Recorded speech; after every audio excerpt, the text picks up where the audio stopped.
Signs you are with the covert narcissist. Now, these guys are the real killers, man. They will infiltrate your life.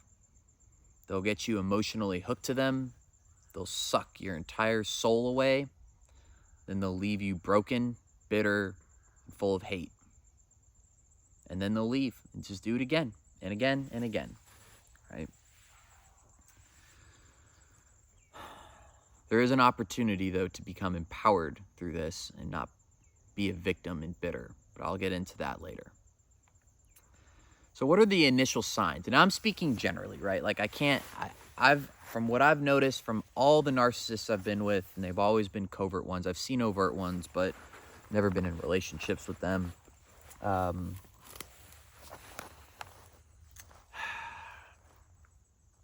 These are generally the things that I've seen in all of them. The signs. I ignored them for a long time, right? There will be a feeling of unease. You want to call it anxiety, you want to call it tense, I don't know. But if you're a highly sensitive person with a really heightened, emotional antenna, you're going to feel a feeling of unease the entire time. Even during the initial love bombing phase. It might get masked periodically here and there because it's the love bombing so intense. But you're going to overlook a lot of times this feeling of unease, right? And what is that? What is that unease? What does that red flag mean? Well, it's what the narcissist is saying and doing. Their energy is not being congruent with what they're saying or doing. You can't fake energy. You can fake words, you can fake actions, you can fake everything on this planet except energy. Once you start to become attuned to that as a highly sensitive person, you'll never deal with a toxic person or a narcissist again. Well, you might see them in life and stuff, but you're never going to be emotionally involved with them.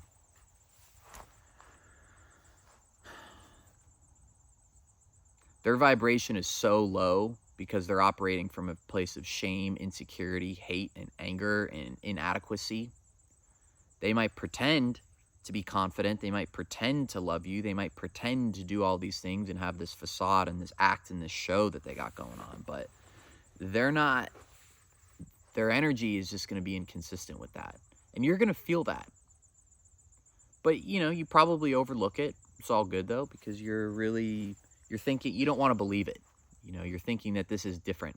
You're thinking that this is going to be the one. Because they're telling you that, and they're acting like that. Like they're giving you all this love, and they're taking you on these trips, and they're doing all these amazing things for you, and these grand gestures, and talking about, taking the next steps with you, and talking about, you're the one, and I've never felt this way before, and the emotion is going to, amplify that, but underneath all of that there's going to just be that feeling of unease.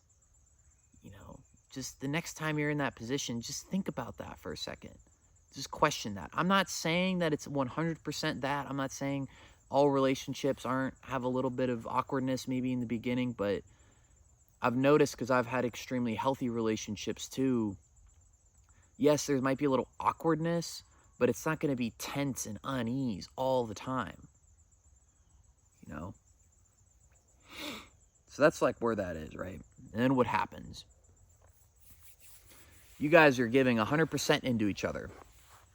The love bombing. It's like you're giving 100%, they're giving 100%. And then what happens with the covert narcissist is they'll slowly pull back. You might even notice it one day. You're like, oh, maybe they're just having an off day. Like they didn't call me today. Or they didn't pick up my, answer to my text. And then you just chalk it up to a bad day, So, okay, I'm going to give a little bit more today. And then they'll pull, it's like this, right? It's like a line. They pull back a bit, and then you push forward a little bit. Because they want to, because that's it. You're like, okay, I'll give a little bit more today. I got more to give. I'm a loving person, right? And then eventually they're going to pull back even more. You're going to push more. And every time that they pull back or there's an inconsistency or a problem, this is the number one weapon that covert narcissists use to funnel that, is play the victim. Feel bad for me. Feel empathy toward me. They weaponize your empathy against yourself. That's what they do, you know. They'll sit there and talk about, I mean, this is what I've seen with all of them, right? I'm not saying 100% of the time, and I know, but like, this is what I've seen with all of the many that I've been with. They will very early on start to tell you, like, just awful things that happen to them, and like, really, they've had such a hard life, and my family hates me, and you know, I don't have a good relationship with them, and my friend, oh, these people, and life's been so hard on me, all this, my exes were all so crazy, and I just want to be loved, and all this stuff. And you sit there and you believe it, you know, because that's what you would I mean, come on, you know, like, we're human, we're loving, we're empaths, we're sensitive people, like, we want, like, we're predisposed to have empathy toward people and to love people and have compassion for them. So why wouldn't you do that, right? And then more inconsistent patterns start to happen. They'll start to pull back their love and affection even more. And they'll say, well, it's because of this. I'm busy. Oh my God, I'm so tired. Oh, I have no energy. I need more from you. I need more from you. And you give it to them. Pretty soon, you are putting in, before you know it, you haven't even realized that you're putting in 100% of the effort, and they're putting in next to nothing. And then they're still asking for more. Like, are you, like, what, you know? And the answer to that is, you have to realize that before you met them, they were doing just fine. You don't owe anyone just because you're predisposed to empathy and compassion, that doesn't mean you owe that to everyone. It's not. You need to decide for yourself who you want to give that empathy and compassion to. Who deserves it? You know, should you give more to yourself, even? You know, where it's hard. We have all this empathy and compassion for ourselves, but it's so hard. Or for other people, but it's so hard to give it to ourselves. You know, but I have videos on that if you're genuinely curious.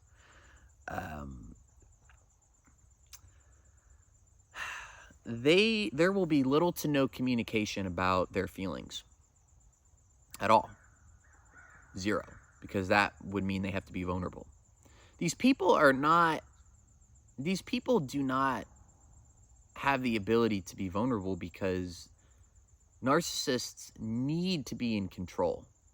They need to be in charge. They need to feel like they have a semblance of power in the relationship. That's what it's all about. And that's how they grew over time. They don't start out like that because you wouldn't date them. But over time, that's what ends up coming out. These behavior patterns all coming out. You're never going to see them say like, oh, well, when you did this or said this, when you didn't text me back today or I didn't hear from you as much, I just felt like I missed you and I felt a little insecure. What a concept, right? I felt a little insecure and I don't know, I just missed you and I don't know, I wanted to hear from you. And it made me a little upset. No. They're going to pull back even more or they're going to make up some drama and then pretend like it's your fault, and then you're going to apologize, and then all of a sudden they're in control again. Instead of being vulnerable with you and talking to you about their feelings, they're going to create drama, they're going to create issues, they're going to stifle you, drain you, and then get you to apologize to them, and so they can be in control again, so they can feel that power and control feeling. That's what they do. And they'll do that through passive-aggressive behavior. They'll do that through gaslighting. They'll do anything that they can. Drama, like, it doesn't matter. They are experts. Covert narcissists are masters at being the victim. Masters at pretending to be weak and innocent and, come and save me. They need saving. They take advantage of that. You got to pay attention to these red flags. You'll see them. You'll spot them.